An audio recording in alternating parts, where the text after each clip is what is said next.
here, which is our first official look. And by the way, there is music playing. Should I play them? Should I take a shot on playing the music? Should I probably play like 5 to 10 seconds of it and be fine? Okay. All right. Let's see. I'm gonna play it. Like, let me pause the background music here. You should play it like 10 seconds in because it's got one of those stupid like build up sort of things. Yeah. All right. Here we go. Pull the tab up.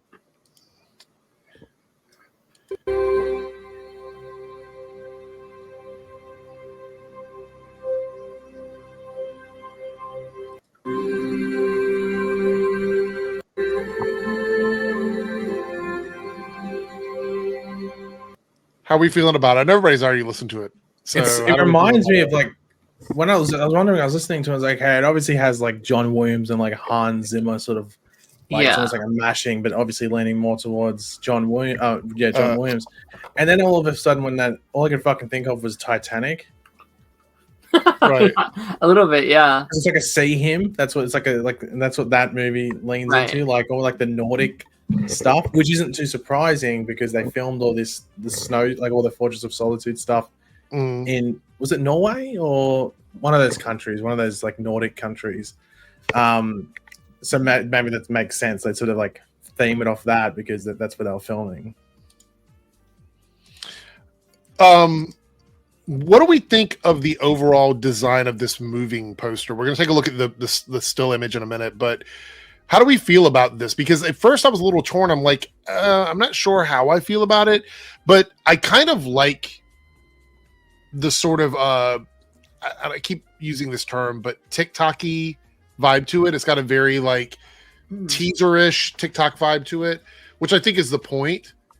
But I love the colors in it. I think the colors really pop. I love that there's the light up in the corner, so it looks like he's flying towards something. And the music paired with this image got me so excited. And then the phrase "look up," which for some reason is inspirational. Does it feel a little inspirational to everybody? It feel like I heard that phrase. I'm like, this is a great phrase, a great tagline. Superman in big bold letters. We got rid of the Superman legacy or whatever it was supposed to be before. So it's just Superman. Look up there. I think it's so bold. And the suit looks so good in this shot. There's no sort of bagginess to it. And we talked about that. They'll probably clean up some of the bagginess in the production. Yeah. And it looks like they might have done that. I've talked enough. Anybody else want to say anything about this? It kind of reminded me of the Man of Steel where he goes flying towards that world engine to where that light kind of like goes off of his suit. And wow, I can't believe Am I the only one thinking that 3 didn't reference the obvious one? Because the first thing I thought of was the episode of Smallville in the finale when he puts the suit on. No, that's not what I was going to say. I was going to say it's funny because we always say that Snyder people try to compare everything to Zack Snyder, and the first thing 3Dub does is compare this to the Spider movie.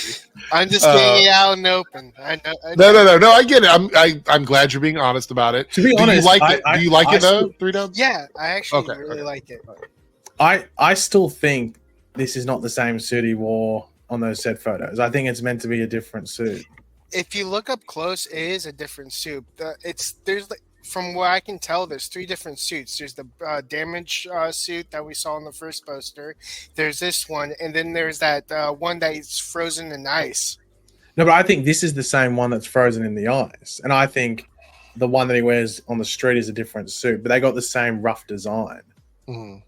I don't know. Just for some reason, I just feel like it's different. The S seems different though. From what I can this tell. S looks like it has red on the outside. Yeah. Like if you zoom in, it looks like it's red on the outers, while the one that was on the shoes on the street has yellow. But all the reports that are like, and it's been, I think it might have been the same person who said that Ultraman was in the movie, which ended up being confirmed, said that there's multiple suits in the movie. But I thought this is the final one, the one that he wears on the street. And I thought there was going to be one where it's like archival, like you'll see, like when he was first Superman, you see it in like, maybe like a news clip or something like that. Or maybe a flashback. I don't know if they'd bother with a flashback. But yeah, like I think it'll look good in the theater when you're walking down going to see, well, no, Eric would be going to see the Sound of Freedom re-release. And you'll see like you'll see it like when you're walking into the different theaters and stuff like that, or different cinemas. It'll look good there. So yeah. It's a good poster. I was sort of worried that like I was wondering, it's like because it's also a teaser poster. So everyone goes, at least it wasn't floating head. I'm like, teaser posters are never floating heads. Yeah, It also floating heads are always like the second or third poster where they, by contract, have to show the actors. So you're going to get a floating head poster. It also looks like it's like 5 or 6 different shots of the suit, just like stretched really thin to where the color kind of pops out at you. Mm. You mean behind? Yeah, behind Superman? them. Okay. Yeah. What do you think, Darren? No, I mean, I love this poster. I think like I already love the marketing that they're going for so far. Like every step of the way feels so exciting, so like energetic, and I feel like this is probably one of the coolest things they could have done. Like not only hyping us up for the movie, hyping us up for the actual trailer. Like they're making this like an event, and I think that's very fun. I love the music, definitely very John Williams. It kind of also gave me the vibe of like the like Superman Lois theme a little bit, not in terms of how it sounds, kind of like just like the vibe of it. Like that theme is a lot softer. Is much more I don't know, just kind of hopeful. So no, I like it. I'm wondering if this is going to be like the main theme, or if they're going to give like him like an original score as well. I hope it's something original, because I don't want them to just use other people's like themes. Like I would like them to do their own thing. So yeah. I just don't know if there's going to be that much of a score to this. I think there's going to be like a main theme and stuff, because Gunn will use pop music, and he's like he's going to use pop music. So I think you're going to get like some like symbolism scenes and stuff like that. Like in the Fortress of Solitude, he's not going to play like I don't know, like WAP or something when he walks into the Fortress of Solitude for some reason. I know Eric would love that. Cardi B just like blasting for no reason. I want Cardi B, Meg Thee Stallion. I know Eric would get up in the theater aisles. Oh yeah, Sabrina Carpenter. I can't stand that song. I would walk out if that played. I want some Charlie XCX. That would be good. Or Kim Petras. Kim Petras would be good too. Maybe some Tate McRae X's. That would be perfect. We'll just play X's again. I don't know any of these songs you're saying. You could be talking gibberish and I'll be going along with it. Oh, well, I know Zay is suggesting a Diddy song. Oh, I don't know if that's last night. I don't know. Well, it could be R. Kelly. I believe I can fly. Like I don't know if we could. I think that time has passed. Whatever. Do you reckon when R. Kelly went to prison, Eric, James Gunn got his notepad? I was like, no, not that song. Quickly crossed it out. That doesn't. So that song doesn't really fit with the vibe of Superman anyway. I think it's a Space Jam song. So I guess Warner Brothers owns the. Do they own the rights to that song? Yeah, I'm sure they could just easily be like, yeah, you can use it 100%. When Supergirl comes on screen, it just like plays Crystal Harris. I'm Supergirl. I don't know that song. All right, we have some super chats here, and we're gonna go through them quickly. All right, so we have Silhouette Animator says, "I love the Alex Ross look of the poster. I did see this earlier today." It's funny you mentioned that. I have it right here in the notes here. This was the Alex Ross poster that I saw sharing around, which is, him flying up and looking forward. I think it's a mixture of this and the original 1978 Superman poster. I was going to say, yeah. So people are seeing this one, but this is not a very uncommon pose for Superman. I mean, I think a lot of artists have done it, but Alex Ross is memorable because he does these painterly type pictures and they're very realistic looking. So people tend to imprint on them.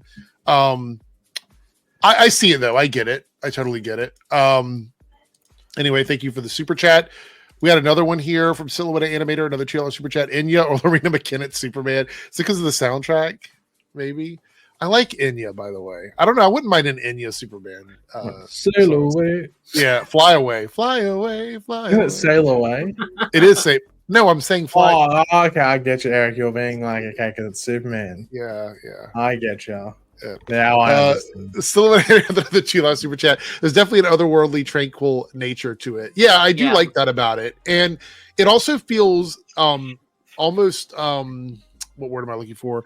I want to say hopeful, but like a sort of one of those, I don't want to say like sad hopeful songs because I don't think it's sad, but melancholy, more of like a melancholy hopeful song, which I think is good. I think Noodle here says, oh, by the way, thank you for all the super chats, Silhouette Animator. I think Noodle says, do you see all the Snyder fans throwing a tantrum over the poster? Seriously, people need to let the Snyderverse die.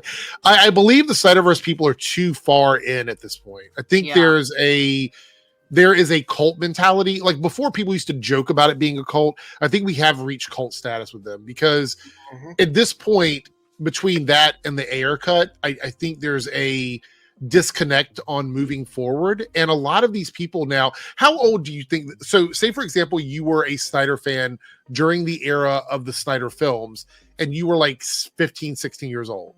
So you're talking about people that are in their mid 20s now still arguing about the Snyder cut. At a certain point, you got to move on. Yeah. I'm sorry. You just got to move on at a certain point. Doesn't make any sense to continue to talk about it. Some of them are a little delusional. There's nothing wrong with wanting to see more from Zack Snyder. There's everything wrong with hoping that something fails because you don't want it to exist. Those are two different things. It's just two completely different things. Lone Wolf here says, I love how it has Aurora Borealis with the colors. Yeah, that's pretty cool too.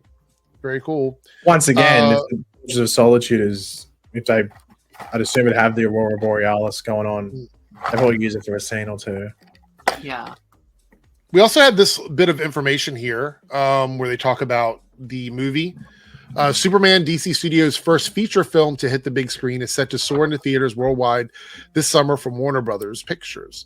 In his signature style, James Gunn takes on the original superhero in the newly imagined DC universe with a singular blend of epic action, humor and heart, delivering a Superman who's driven by compassion and inherent belief in the goodness of humankind. Somebody was saying this is like a synopsis for the film, but it's not. It's more of like it's just a press release, just a tag with the poster and stuff. I saw it called a synopsis. I was like, this is definitely not a synopsis. If it's a plot synopsis, they'll actually mention probably Clark Kent specifically, but they also like Lex Luthor and Lois Lane. Like they will mention specifically those three characters in the plot synopsis and that probably won't drop until like March or something if you're lucky, even if that early.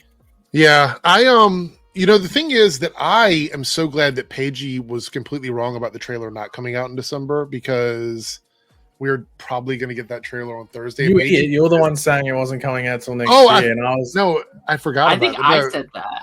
I said that I didn't think it was coming out this. Well, at least it's good for Darren to take your L, Eric. I went up to it. Yeah, it seemed pretty obvious, and like. You're going to hate that I say this. The reason I knew it was right is because Grace Randolph stood by it, and she never really is wrong when it comes to the trailer dates. By what, the trailer release date or whatever? Yeah, because remember everyone was attacking her saying, oh no, you got the date wrong. She got it specifically right, the 16th. She said it was the 16th, that it was going to be the press thing that was coming out a couple of days later. She would literally know people that are going to it. So that's why I was like, that's some. If it's like something like plot related or an opinion, fair enough. But what about My Time to Shine? I don't know. Everyone says that's a Grace Randolph old account or something, which I don't know if that's the case or not. Potentially could be. Who the fuck knows? You get some weird things going on. But yeah, like I think all the press that went were just like Variety and Hollywood Reporter people, and then some like comicbook.com, like people that will stick to their embargoes. Like I saw people complaining, like I saw some like TikTokers complaining, like why did they not invite any influencers? Are you fucking dumb? They DM other people straight away to leak it. Yeah. I think that this is DC sort of becoming kind of like Marvel in a way, in the sense of how they promote things, because the issue is before that there were so many people that they would invite these influencers and they would just spoil everything. Remember what happened with Black Adam? Well, remember what happened with The Flash? Blue Beetle? So all those influencers went to The Flash, and it's like 2 or 3 months before the movie comes out, they literally spoiled it. They spoiled the movie to a bunch of people. Yeah. Through like their own TikTok accounts or like YouTube Jordan says accounts. that they have proof that My Time to Shine and Grace are the same person. This is a sleuth account. Well, it's like you and your Ben Shapiro account. Or I love. Oh Ben yeah, Shapiro that one. Yeah, that's the one. Quindolin says, I'm more excited about other projects that are supposed to come out than this. I'm just not. Wow, CC is good, but niche audience to me. What I've seen David and acting wise, I wasn't impressed. Well, the funny thing is that we've heard that he's actually supposed to be really good. I mean, again, this could be them once again, but who's setting him up? But Frank Grillo and Nicholas Hoult. Hold on, we just look through the cast list of Superman. Oh, they're in the movie. Yeah, Well, they're gonna go. He was pretty fucking shit. What are they going to say? I did see know. Quentin was mentioning the S. I still don't vibe with the S. You know, my main reason for not liking it even more now? It's on the Fortress of Solitude, which means it's literally the symbol from Krypton. Right. Which means it's never going to change. Yep. Which means Supergirl's going to be wearing the exact same symbol. I'm not a big fan of it even more now. Just because, and my main reason for that is that I felt like when James Gunn went in, he was going to do as much as he could to make it different, if that makes sense. Like stuff you hadn't seen. Like when he's like I like the fact he's going into the Silver Age because you can be goofy, and I like the goofy stuff. I think the general audience will hate the goofy stuff if he goes. Well, I think he is because there's the kaiju in this movie, which means he's probably going goofy.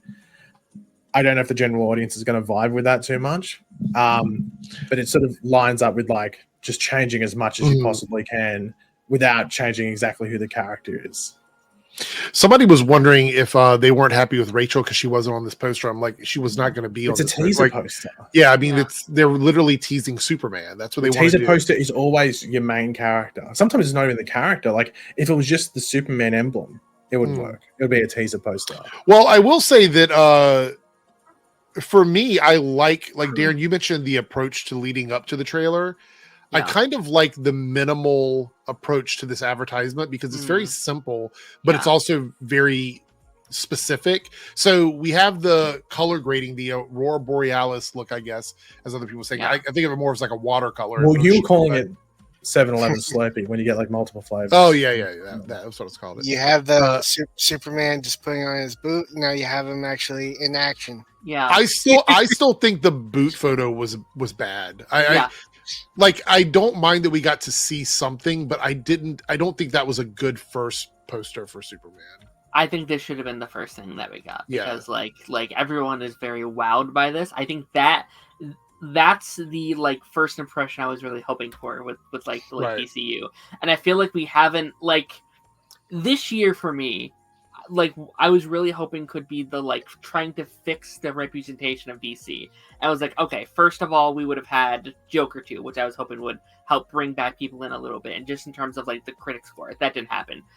Creature Commandos, I don't think has made the splash that they've been kind of wanting. Like it's been, I feel like, very mixed within people, and then that poster was also kind of like a mixed thing with people. So it's like, I don't think it's like been the slam dunk of a year that they've wanted it to be. I think it'll still be fine. I think as long as like, hopefully if they market this well enough going forward, they'll be okay. Would you say that this first poster was more James Gunn-esque than the poster we have now? I feel like this is more of a James Gunn. I think it was meant to be tongue-in-cheek, but it's just been taken the wrong way. I think it didn't help that, like, the suit's not great in this photo. Like, it looks pretty bad in the photo. I mean, he is damaged. I really don't hate that photo. I think it's fine.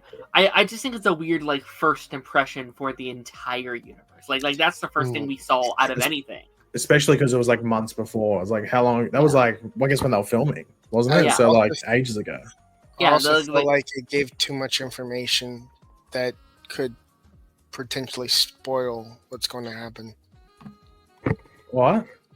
Oh, just him sitting in the chair while disaster is being struck and him putting on the boat. I don't think that's a spoil. I don't think they'd do that. I think that hopefully not. Hold on, what's that? Well, we do have a post here from someone that says they went to the premiere to see the trailer. Not DC Superman news, but the actual source here. And says here, general Superman teaser trailer details, very emotional, heartwarming scenes, not much dialogue, more music focused. I mean, that seems like James Gunn to me. Guitar rock theme again, that's very James Gunn. Some brief important appearances. So it's going to be a lot of visual cues and things like that. And on Thursday night we're going to be talking about this. We're going to be diving into it. This might be the main thing. Like depending on how much is in there, we might spend the vast majority of the time talking about the teaser if it's got a lot of stuff in it. What do you think, DG? I just thought of this too, kind of to go backwards.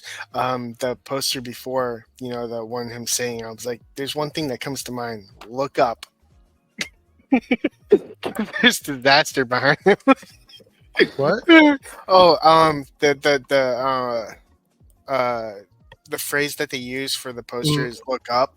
The one Yeah. thing that comes to mind while he's sitting in a chair putting on his boot is look up. Oh, gotcha. Yeah, maybe that was the whole point. Like maybe that was what they did. So, yeah, exactly, Jordan. 81 people watching should equal 81 likes. And if you're watching on the Debunk 81 channel, dislikes.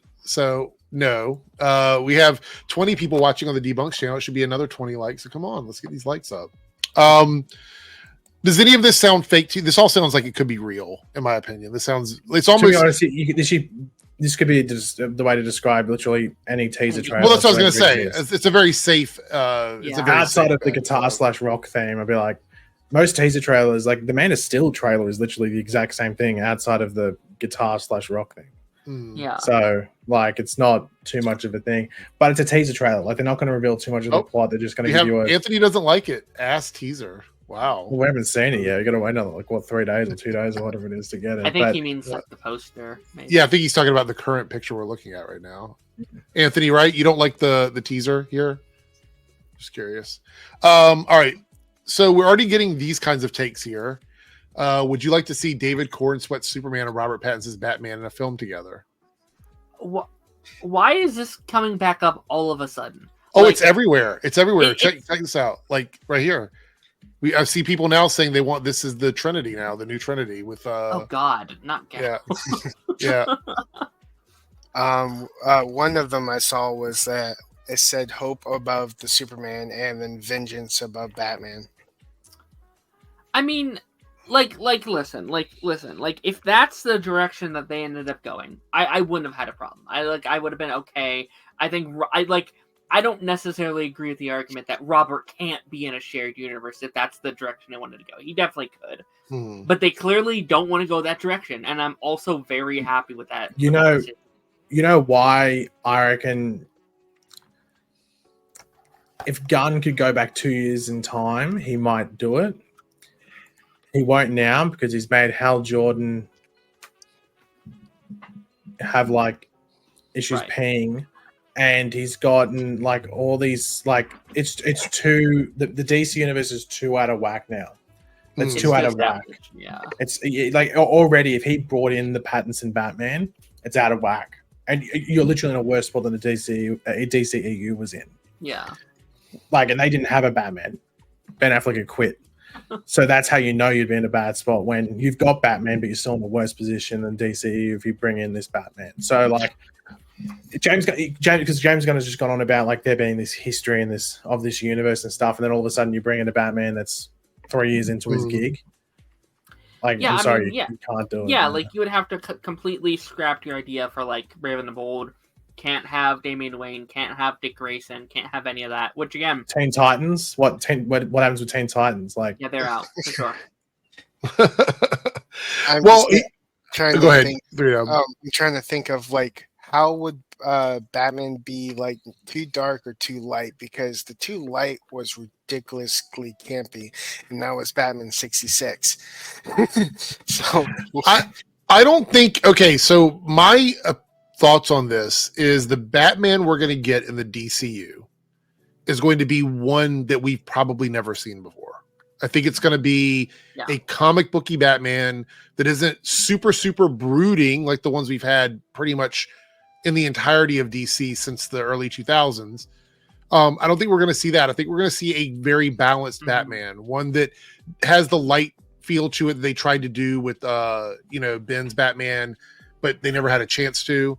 I think that's what we're going to get. I think that's the direction they're going to go. I don't think Robert's Batman fits in with what this universe is going to be. And I know people want to see them together, but it's because I think people like Robert as Batman, which is fine. But we don't know how David's Superman is yet. So how can we logically pair them together when we don't even know? Like, I don't think Robert's Batman will work with Gal's Wonder Woman. So it wouldn't work with anyone because, James Gunn's already said Silver Age for this thing, which we know, and we've seen the set photos. Like Metropolis looks like odd. It looks like they're dressed like they're going to the radio broadcaster in the 50s. Like that's what they look like, but it's set in the modern day. It's just that's got a style around it. And Gotham, when you looked at it in the Batman, like it was very much real world. Like it was like obviously a bit more gothic if you want to put it in regards to like how it was styled. but it was.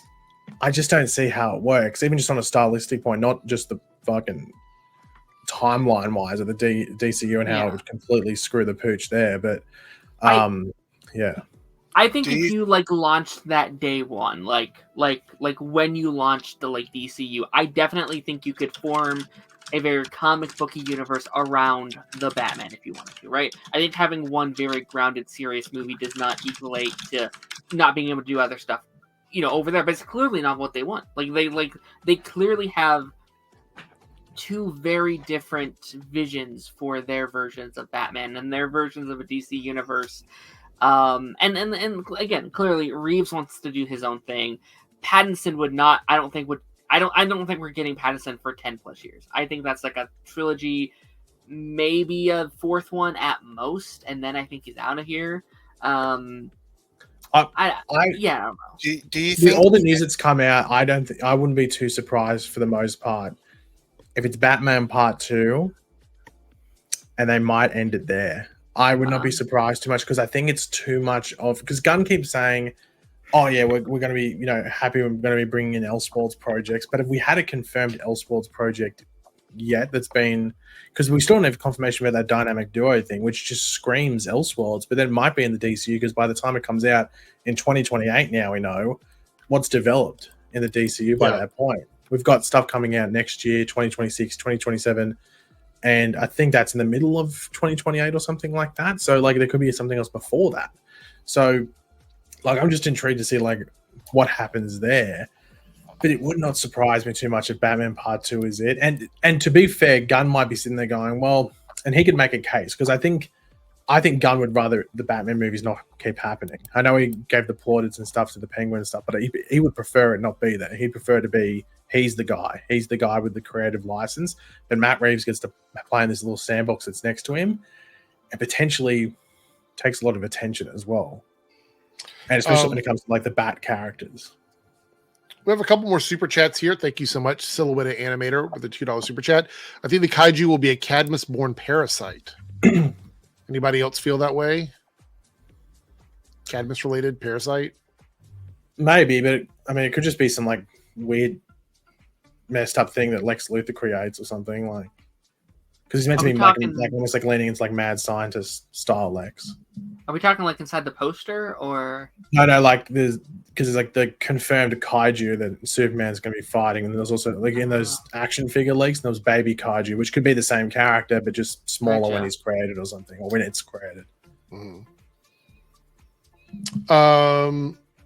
Another $2 super chat. Where was Superman when Riddler blew the dams? Well, yeah, the other thing is that the Batman world feels, and this has always been my issue with Batman and any of the other DC heroes. To be quite honest, it feels so completely detached in terms of power scaling that it just never, outside of the animated stuff, it didn't make a lot of sense to me. Yeah. In live action. If you look at BVS, it's very clear that once Batman doesn't have that suit, he's completely outclassed by Wonder Woman and Superman. Yeah. That's also just a criticism, though, that, I kind of like that criticism because I think it creates a fun conversation with us fans being like, oh, where was this versus this? Yeah. But I also think we can't take that criticism too seriously because if we do, there would never ever be superhero movies. You cannot have a shared universe. Everyone has dealt with this. The Arrowverse dealt with this. The MCU dealt with it. The DCEU dealt with it. They all deal with this. There's where is blank? Where is blank? You I feel like you kind of have to Oh, you mean in terms of where Superman was when the stuff was going on with Batman? Yeah. I get that. Kind of have to put that it's fun to joke about we can have this fun conversation. I was talking more about the power scaling than that part, fair. With Batman and Superman. But yeah, I agree with you on that one. I feel if there's Batman in his own franchise, he would have to fix his own problems, aka he would have to fight his own villains. And then when there is a crossover type movie like Justice League, that becomes Superman's problem. But they also when they do stuff like that, it's an interconnected thing. They make Batman, if you're being completely honest, a bit more fun. He uses gadgets. He has, he's a bit more. That's why I said they tried to do that with Ben's Batman in the Justice League movie, but they didn't ever nail it.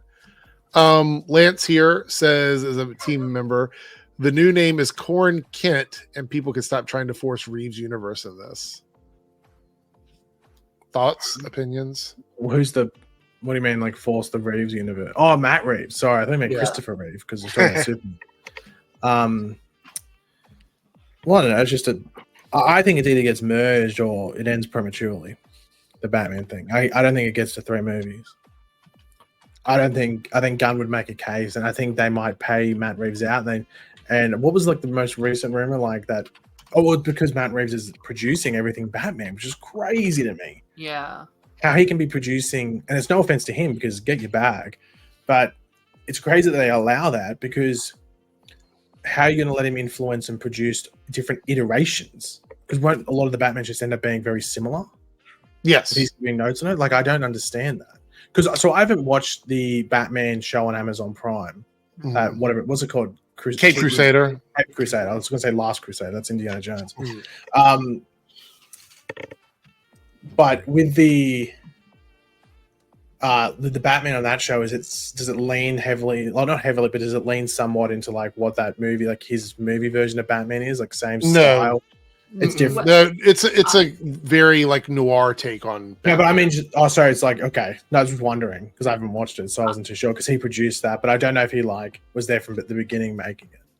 No, like I would actually argue it kind of does in many ways. Like, I think it takes a lot of the same themes and ideas. Like, I think in terms of like how Batman is this kind of scary figure and how Gotham is like his playground. Like, I feel like there are a lot of influences from the Batman in that show. I mean, I guess it's also early into his career too, Right. which I think does sort of combine with the Batman here. My thing is that I felt like the eras are so vastly different that I just couldn't compare the two in that way, because this Batman takes place in a modern time and that Batman is very much in a 1940s. Because if Matt Reeves is involved with if it happens, I don't know, hypothetically, if it now happens, though we thought it was 100% happening, but if Batman Brave and the Bold happens and Matt Reeves is a producer on it, we want like the complete opposite style of Batman on that movie. I don't think anyone 100%.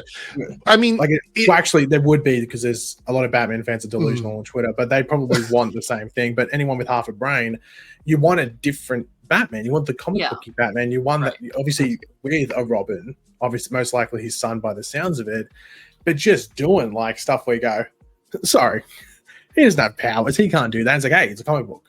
No, absolutely. That style of Batman. You want him potentially getting hit by a car and him just getting up and going, oh, and then just walking off. Like you want or him like gliding around the city with like ease or something like that. Like almost like you're playing Arkham, like the Arkham games or something like that.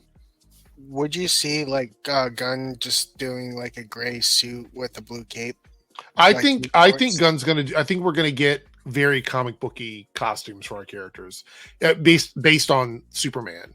I mean, if he's going to go as far to give us the trunks again, I feel like he's willing to give us the gray and blue. It wouldn't surprise me too much if it's very much in the style of the animated series Batman. Like maybe, I don't know if they do the black undies. I don't know. Ooh, would they? Maybe. I think that the issue I have with Batman right now in the era that we're in is Batman as a character has been sort of funneled into this edgy guy, like that, like this dark, brooding, edgy character. And I don't necessarily think when I was growing up and reading Batman, he never struck me as that type of character. He always struck me as sort of like, you know, the confident guy. He knew what he was doing. He was always prepared for everything, but never like this sort of stoic, you know, talking like this and all the shit they have him doing now. Like I never pictured in my mind or heard that in my head. You know, Kevin Conroy had the perfect sort of like commanding voice for Batman that didn't come across as tryhard. And I feel like everybody has done this. I mean, all of the more recent Batmen have done that. Even Robert Pattinson to some degree does that. And I don't like that. I don't appreciate that. I think that's something that we've gotten stuck on. I hope that whoever comes in and plays the new Batman doesn't do that. I don't want to hear that again. That's just my opinion. To this date, there hasn't been a Batman where I look at them like, oh, that is Batman to me. Where it's like, oh yeah, that's what I see when I picture Batman. I can see Matt Reeves or Robert getting there to me, because he's only on one movie in. But like I do agree with like everything you guys are saying in terms of like I really want something that kind of takes homage to like the animated series, and like there hasn't been that like fantastical fun Batman, and maybe that's why I for so many years I didn't like Batman, because I was like, I don't know, I can't get into it. But when I watch like the animated series, I was like, oh, this guy's really, really cool. Like I think they've done something really fun there.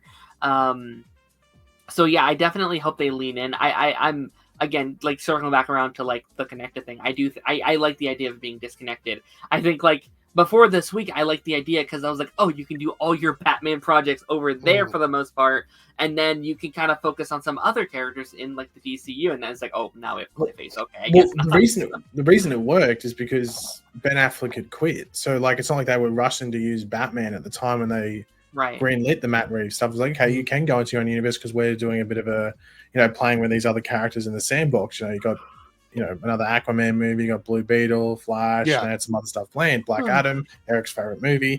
But like, I feel, I don't know if it's a hot take or not. Eric might get triggered. Eric might love it. I'm not too sure.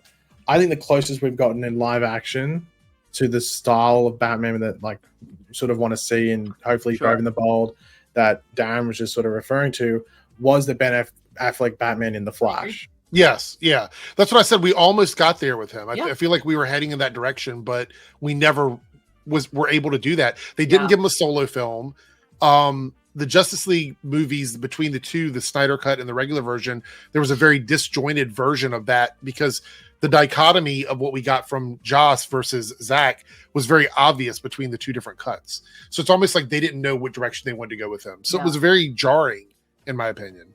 Yeah, I think Ben could have easily been the best Batman. He just never got the chance. I thought like I just think specifically in The Flash, in that bit there, even like when he's Bruce Wayne and stuff like that, he feels like it just feels like that character, but you just don't get it. So hopefully, whoever they cast, and I still hope it's Andy Muschietti because I like what he did with the Batman stuff, whether it was the Ben Affleck stuff at the beginning or the Michael Keaton stuff in like the Flashpoint time or whatever we're calling the alternate universe and stuff. Yeah, I thought that was great. Like that, I think that was the best stuff he did specifically because it didn't rely on too much stuff there. But I'm hoping like that style for the most part is what they base it off. Yeah, like in regards to that style of Batman and what he like. There's limitations. Like he's still a guy in a suit, but he's still like an experienced guy in that suit who's highly skilled and stuff. So.